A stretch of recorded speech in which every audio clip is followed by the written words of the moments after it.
ஒரிசா மாநிலம் புவனேஸ்வர் அருகே நயப்பள்ளி என்ற பகுதியில் 2013 ஜூலை 21 அன்றைய நாள் நயப்பள்ளியை சுற்றியுள்ள சுற்றுவட்டார பகுதி எங்கும் பரபரப்பாக இருந்தது. இராணுவத்திலிருந்து ஓய்வு பெற்ற மருத்துவர் சோம்நாத் பரிதா என்பவர் வீட்டின் முன்பு அடுத்தது என்ன என்று வியப்போடு அந்த வீட்டை உற்று நோக்கியபடி பொதுமக்கள் பதற்றத்துடன் வீட்டுக்கு வெளிப்புறம் நின்று வேடிக்கை பார்த்து கொண்டிருந்தனர்.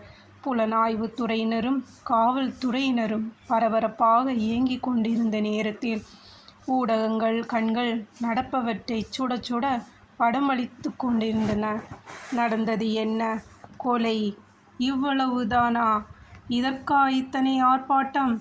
நமக்கு அதிர்ச்சியும் ஆர்ப்பாட்டமும் கொலையைக் கண்டு ஏற்படவில்லை, அதன் பின்னணி தெரிந்ததால் உண்டானது. கொலைக்கான பின்னணி காட்டு தீயைப் போல வேகமாக பரவியதால் அன்றைய நாள் நயப்பள்ளி சுற்றுவட்டாரமே அதிர்ச்சியில் உறைந்திருந்தது. 71 வயதான சோம்நாத் இராணுவத்தில் மருத்துவராக பணியாற்றி பின்பு 1992 ஓய்வு பெற்றவர். அவரது மனைவி 62 வயதான உஷாஸ்ரீ. இந்த தம்பதிகளுக்கு 2 பிள்ளைகள். மகள் துபாயிலும் மகன் அமெரிக்காவிலும் வசித்து வந்தனர். பணி ஓய்வில் இருந்த சோம்நாத் மருத்துவத்துறையில் பெற்ற அனுபவத்தை பயனுள்ள வகையில் வெளிப்படுத்த தனியார் மருத்துவமனையில் மருத்துவராக தனது சேவையை தொடர்ந்து வந்தார். பிள்ளைகள் வெளிநாட்டில் வசிப்பதால் தம்பதிகள் நயப்பள்ளி வீட்டில் தனியாக வசித்தனர். உஷாஸ்ரீ ஒடிசே நடன கலைஞர் ஆவார். இவர்களுக்கு துணையாக தோட்டக்காரர், வீட்டு வேலையாள் என 2 வெளிநபர்களும் இருந்தார்கள். தோட்டக்காரர் அவர்கள் வீட்டுக்கு பின்புக்கம் கட்டியிருந்த விருந்தினர் வீட்டில்தான் தங்கியிருந்தனர். சொத்து காரணமாக சோம்நாத்தின் மகளுக்கும் அவருக்கும் பேச்சுவார்த்தை சரிவர இருக்கவில்லை. அவரது மகன் அடிக்கடி தொலைபேசியில் இவர்களுடன் பேசுவார். ஜூன் மாதம் பல தடவை தொலைபேசியில் அப்பாவுடன் பேசியிருக்கிறார். சம்பவம் நடந்த அன்று கூட தந்தையுடன் உரையாடியிருக்கிறார் மகன்.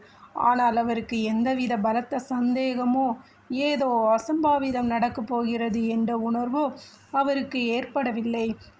மகன் அப்பாவுடன் பேசும்போதெல்லாம் அம்மாவை பற்றி விசாரிப்பார். அம்மாவுடன் பேச வேண்டும் என்ற கோரிக்கையை அவர் முன்வைக்கும்போது அம்மா குளிக்கிறார், கடைக்கு சென்றிருக்கிறார் என்று ஏதோ ஒரு காரணத்தை சொல்லி தாயையும் மகனையும் சோம்நாத் பேச விடவில்லை.